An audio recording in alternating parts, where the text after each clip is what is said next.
Love talking history on the podcast, taking a break from sports. Our first Civil War was just out last year. H.W. Brands, who's also a professor at the University of Texas, joins us. And let's start with the timeline stuff here. There's so much research that must have gone into this to get the actual papers and to read these discussions from the actual characters involved was incredible.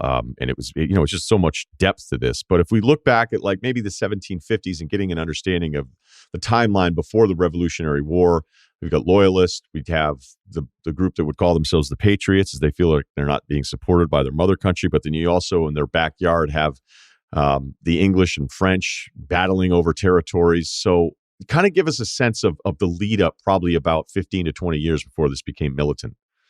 Okay, being a historian, I probably have to back up farther than that.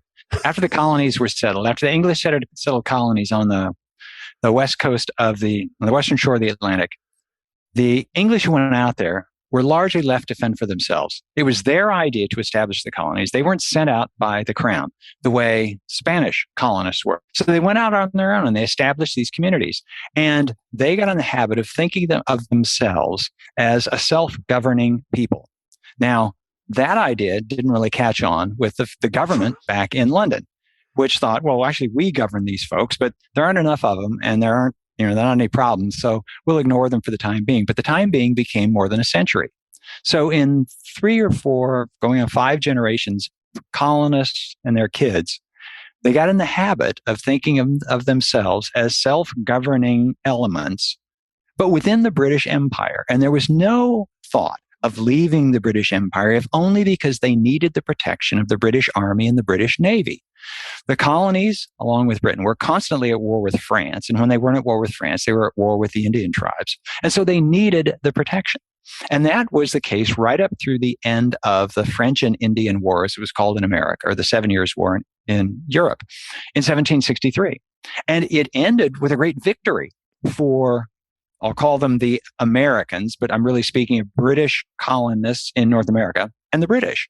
And they beat their longtime foe and they drove the French out of North America. So it should have been time for celebration, but it turned out it wasn't, because the British government had decided, defending these colonies is an expensive proposition. We spend a lot of money and we need to start recouping this. And furthermore, we did this for their benefit. And so they should contribute. And so the British government passed what the British government thought were just modest taxes to raise some money in the colonies. And they also tightened up on some of the trade regulations. And they looked on the Americans as they were these sort of wild people living across the Atlantic, not used to the reins of government. And the reins that the British imposed were pretty light compared with what people were experiencing in England. But then the Americans got all upset because from the American perspective, these taxes were new. These regulations were new. They weren't allowed to govern themselves as they had become used to governing.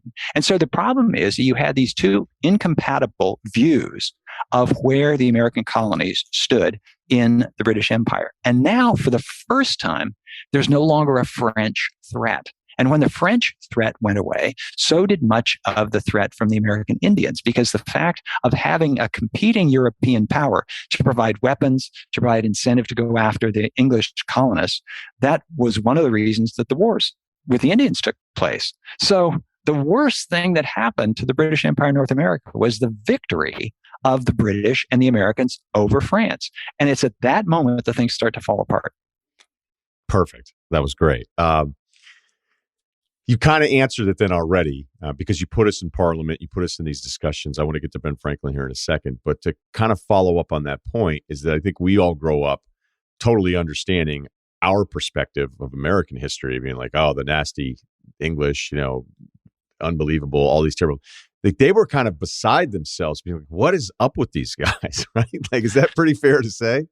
It is, but we have to be careful in speaking of the British, just as we're going to have to be careful in speaking of the Americans, because there are different opinions within this group. Now, my book is all about the deeply divided opinion among the Americans, half of whom, roughly, joined the British to fight against the other half of the Americans who insist on independence. Likewise, in Britain, there were people in Britain who stayed well enough alone. In fact, the colonists, they spent a lot of their own money. They devoted a lot of their lives to defending the boundaries of our empire. And they're used to having things their way, so let's not provoke them. And they're not like people who live in England here. They're the separate people. Furthermore, their population is growing a lot faster than our population is growing. Maybe we should think about elevating some level of equality with the home country. But the people who ran the government said, no, that's not the way we're going to do it. They're colonists and they're going to remain colonists. So one of the reasons that I wrote the book is to draw out the fact that the American Revolutionary War was a political event, a divisive political event as much as it was a military event. And what it came down to was, how is politics going to turn out in America, that is between the Patriots and the Loyalists? How is politics going to turn out in Britain between those who say the colonies must remain part of the British Empire and the other ones who say, look, if they don't want to be part of us, let them go? Great point on the Loyalists and Patriots, because really that's a big through line of this entire book. We realize Ben Franklin at this point, probably the most famous American, and as he's going back and forth to Europe, there's times where people say this guy could be considered maybe the most famous person in the world at that time. His role is incredible. And, not that I didn't know he was impressive, but whether it's his studies, whether it's his instincts, his ability to speak in a way that is so convincing and yet attacking all these different angles.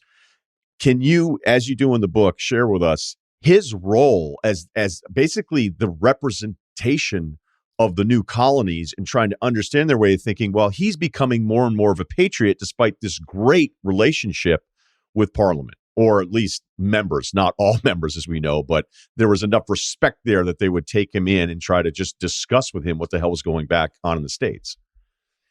I wrote an earlier book about Benjamin Franklin, and of course he plays a large part in this book. And I long ago concluded that if you can explain how Benjamin Franklin became a rebel, then you can explain a very large part of the American Revolution.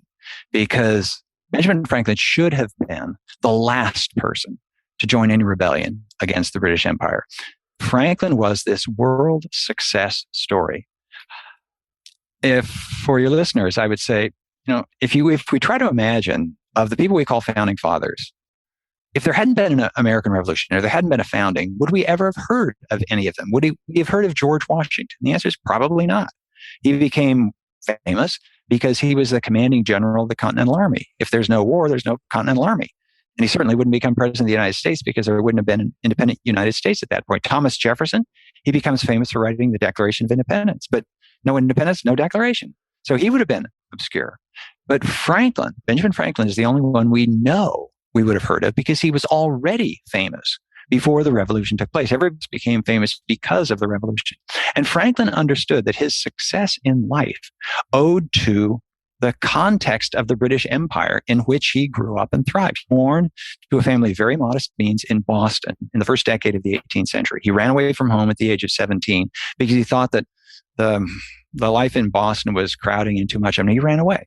And he wound up in Philadelphia, which was the most tolerant city, certainly in the British Empire, quite possibly in the world at that time. And this was perfect for Franklin because he was a very skeptical disposition. And he wasn't a believer. He didn't join in any particular cause or faith. He just wanted room for his mind and ideas to wander. And he built this thriving business again. Philadelphia was the commercial capital of the North American colonies, and that was exactly the place for Franklin to be. And he made his fortune sufficiently by his early 40s that he could retire from active participation in his business. And he handed the day-to-day affairs over to various partners, and then he indulged himself in his scientific pursuits, and that's what made him famous. And then he went into politics, and he was appointed by the British Assembly to represent the people of Pennsylvania to the Parliament in London. The British government, in particular the British Crown, the King George, appointed a governor. And the governor reported back to the king and told the king sort of very often what the king wanted to hear. Whereas the people of Pennsylvania, they elected their own representatives, but not the governor. So they needed someone to tell the king and Parliament what they thought. So they hired Benjamin Franklin. And Benjamin Franklin went off to London. And he loved London, just as he thought that Philadelphia was a huge improvement over Boston. London is a huge improvement over Philadelphia. And he becomes a citizen of the British Empire. He's lionized in London. And people love him, and he makes new friends. He makes new admirers. He travels all over, and everybody thinks that Benjamin Franklin is this great person. And then the troubles begin with the colonies over the Stamp Act and the Tea Act and all this other stuff. And Franklin is not simply a loyal supporter of the British Empire. He's an enthusiast of the British Empire at this time. He thinks that the British Empire is the best thing going, just so long as the British don't do some really stupid things, do these small things that are going to alienate these Americans who are predisposed to like Britain. They speak English. They're proud of their English customs and the laws that they can look back on. And so Franklin says, if you could just lead them with a very light rein, then they'll be loyal forever. But the British government, for reasons internal to British politics, wants to put the screws to them. And he keeps explaining, if you do this, there's going to be a bad reaction.